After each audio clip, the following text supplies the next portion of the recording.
We're on to the next episode of Supernatural. This is season 4, episode 11, Family Remains. We're going to get into it. Let's do it, guys. Sounds like the Three Stooges. No, it's not the Three Stooges.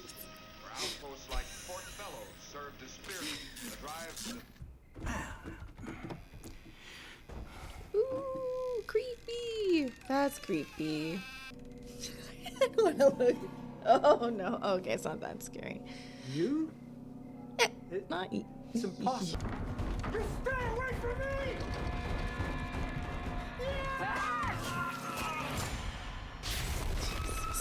We need sleep. We can sleep when we're dead. You're exhausted, Dean. I'm good. No, you're not. You're running on fumes, and you can't run forever. Dylan Minnette is in this? Oh my god. We must be really young. Oh. Boy, 3 bedrooms, 2 baths, and 1 homicide. This place is gonna sell like hotcakes. I would live there, honestly. I really like a house like this. Whoa. Yeah. Oh. Well, that's super disturbing. Uh-oh. Oh no, there's an. Oh, they're moving in. Apparently it's out.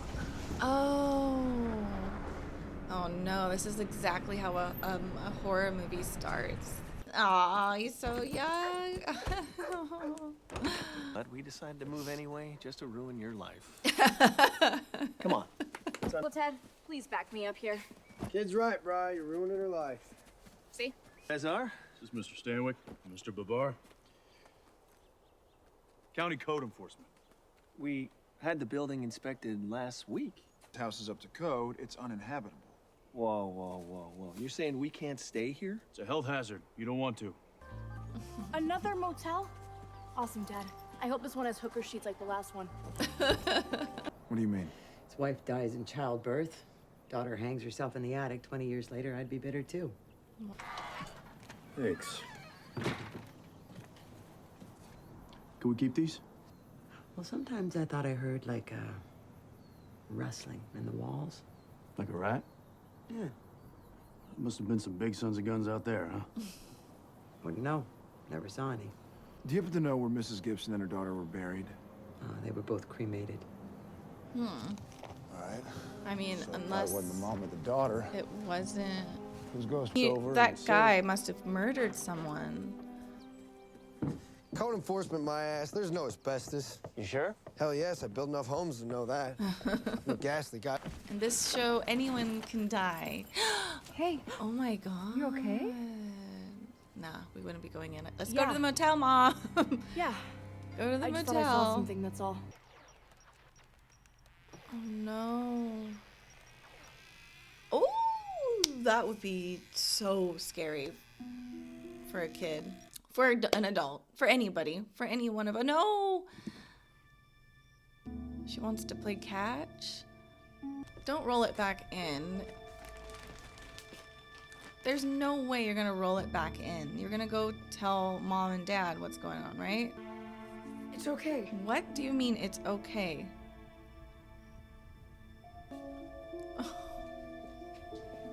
No.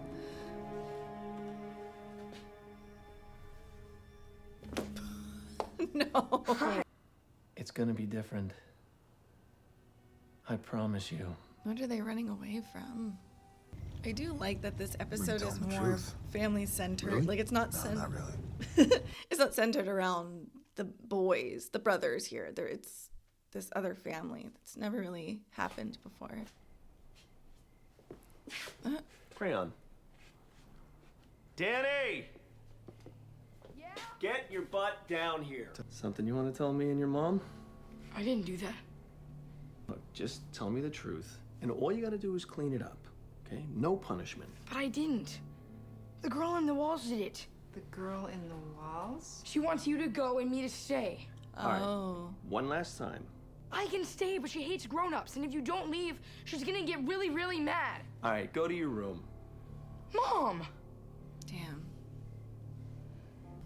If Andy were here, he'd believe me. Upstairs. Oh, now. did their brother die or something? It's okay. I hate it here too. Oh, ew, Buster. Gross. What's the matter with you? What the hell?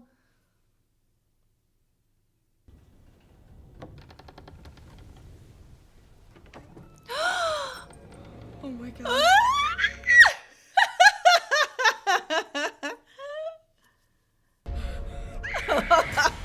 Oh, why would she be licking her hand? Calm down. What happened? I just got molested by Casper the pervy ghost. That's what happened. Oh my god. A ghost. It's the girl in the walls. You two, did you touch my daughter? What? No. Who are you guys? Relax. Don't hurt the dog. I swear. You have a ghost. A ghost. I told you it's Okay. the girl. Buster! Oh no. Buster! Buster! Not the. What? Too late. Oh my god. Buster! Go back Do inside. not go back inside. Truck's no good. Both tires slashed. Got a ghost messes with a man's wheels. What's going on? Oh. She's there! She's there! Where? She was right there in the woods! Dang, she can go everywhere. What's the ghost doing outside? You want to stay and find out? Yeah. Everybody back inside now. Move. I'm glad they're listening to them because I Whatever's outside, it can't get in this. normally circle. people would be like, As long you're as crazy. the salt line is unbroken, this is the safest place. Just stay in the circle. You'll not want to, but you need. Well, at least they can see her, and now they'll know that they're telling the truth. Whoa.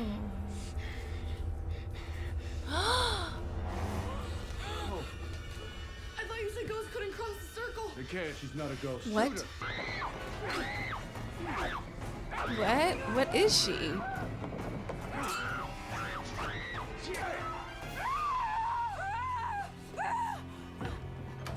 So it's not a ghost. So it's just a girl? It's not just a girl. It's Psycho Nell. I'm telling you, man. Humans. It's a So human. who is she then? I don't know. Maybe it's the daughter, Rebecca. Maybe she didn't hang herself. Dude, no, she'd have to be like 50 years old. She go? She went into the closet and Dad, we disappeared. gotta go. I'm good. Danny! Come on! Danny, buddy, we gotta go. Told you it was some crazy bitch. Yes, you did. Danny, we gotta go. Don't tell me the kid's gonna get killed. I am not going in there either. Yes, you are. It is the best defense. The windows are boarded up. It's got one door. It's our best shot right now. You're not going down there. Well, do you want to?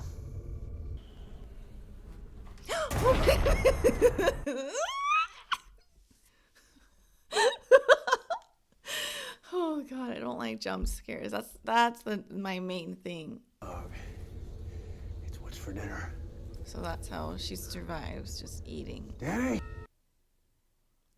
I mean, okay, this is unbelievable because how could she know how to spell? She's like, too late, go now. Like, if she's been living in the cupboards, not the cupboards, but the floorboards her whole life, how does she know how to spell? It makes no sense. Jeez, she's gonna be right behind him. Ooh. Ooh. Dead. No, it's not saying that he's dead. You're not saying that, are you? We were in the walls and she attacked. Hey. No. No. I just don't understand why this happens to us. Good people. We're good family. What happened to Andy happened, Andy. okay? I cannot change that. But I will find Danny, I promise you. And when I do, we are gonna be fine. Andy, your son?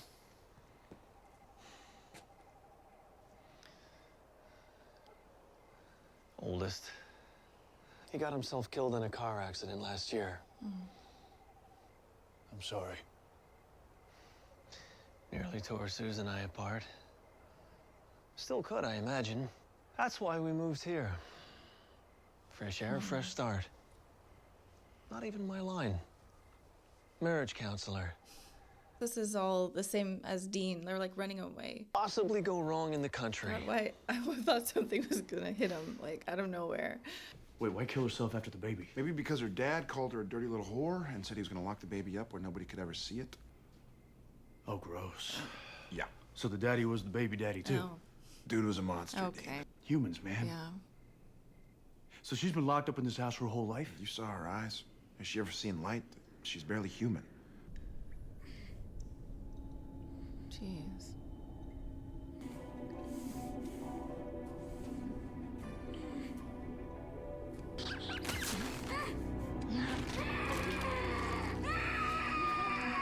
Oh my God. Poor kid. Where's Ed? Hurry, he's coming back. Hey. He? Her brother. Her brother?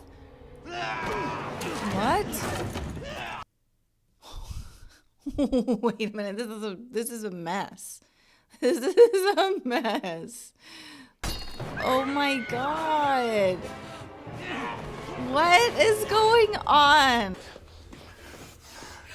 You okay? It's okay. Get out of here. You gotta go. Damn. That's sad. But and I know that doesn't feel any better from what he had to do in hell. Kick her. You gotta have to. The daughter needs to move. Oh, there we go. The dad.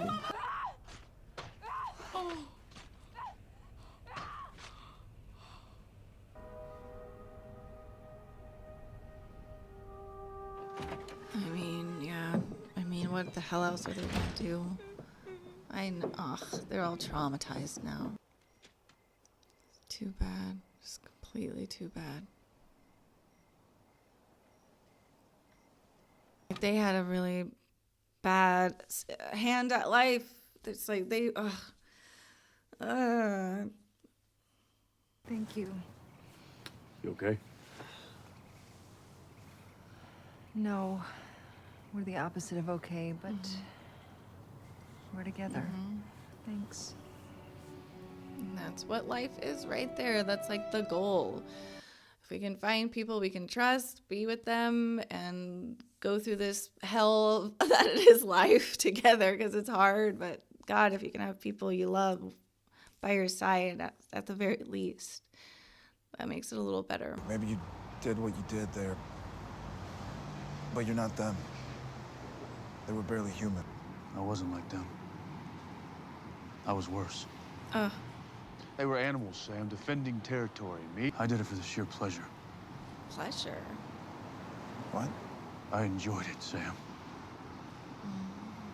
Took me off the rack and I tortured souls, and I liked it.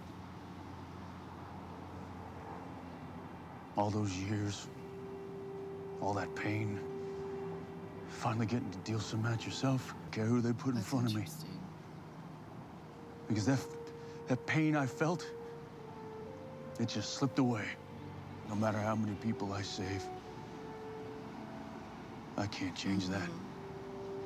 Wow, this is so good.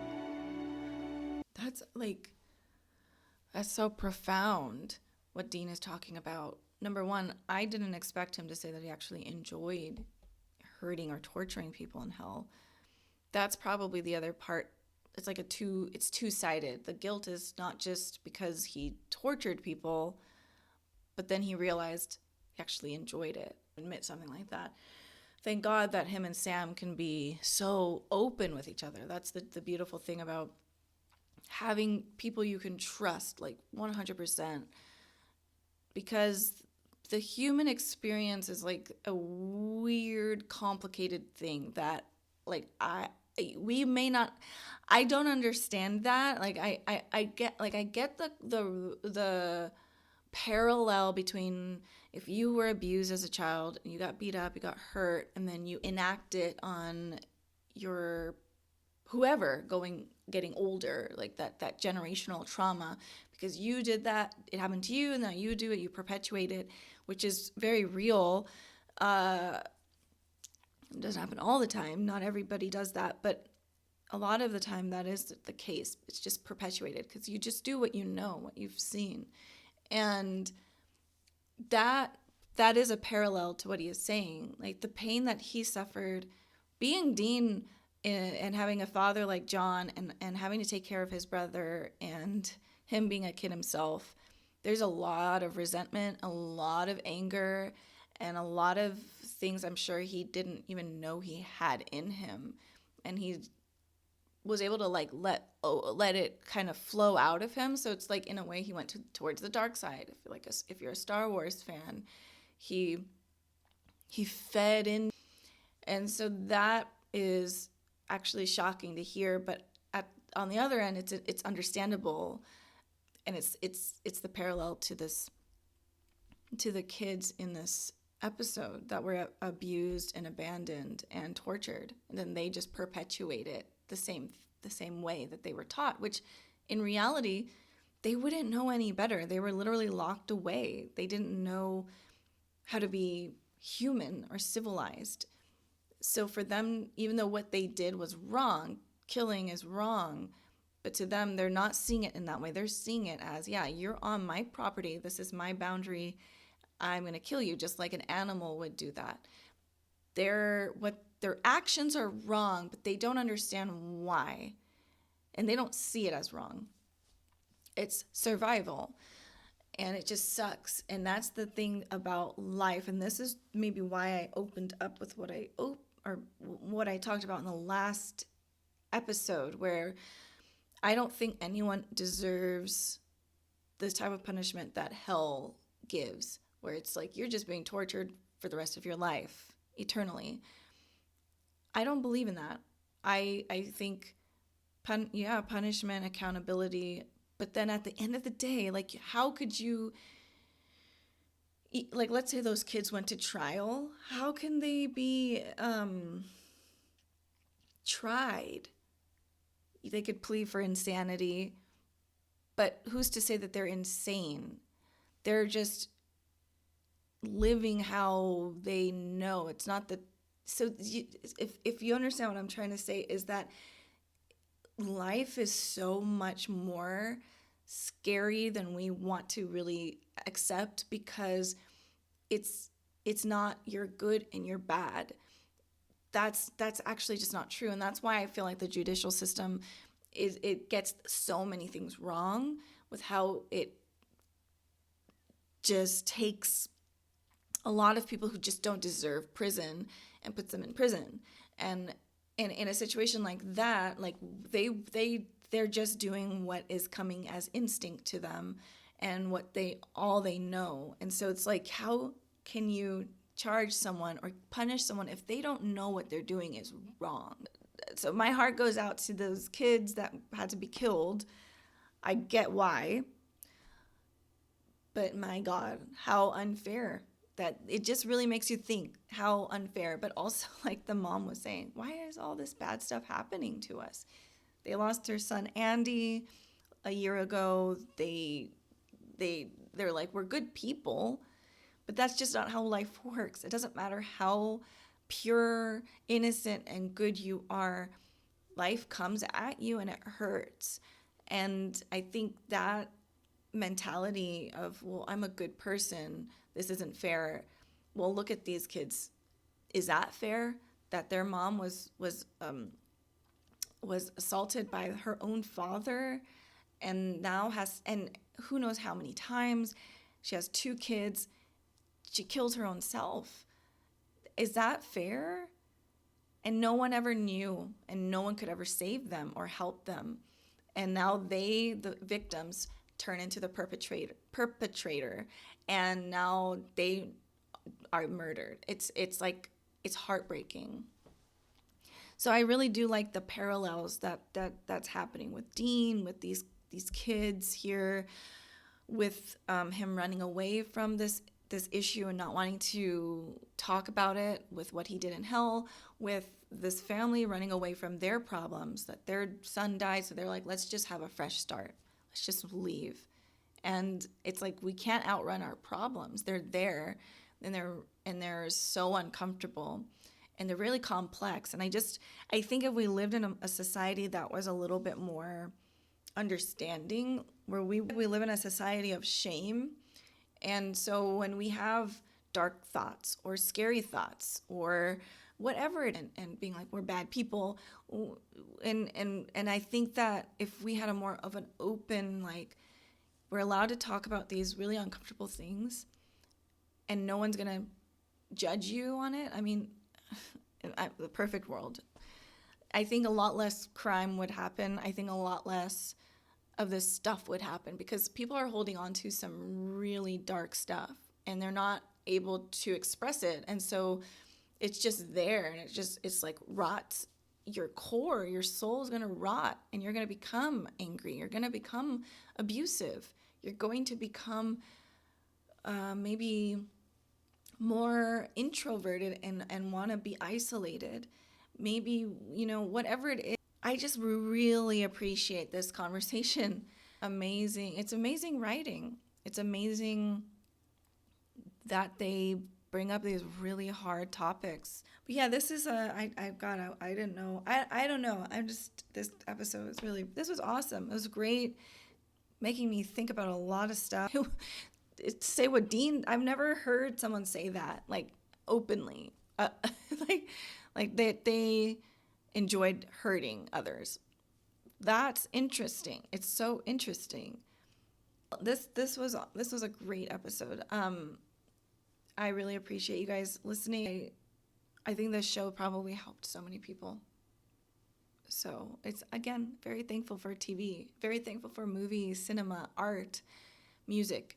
It's helped countless lives, saved countless lives, and it is like one of the best things that has happened, even though this is a form of therapy.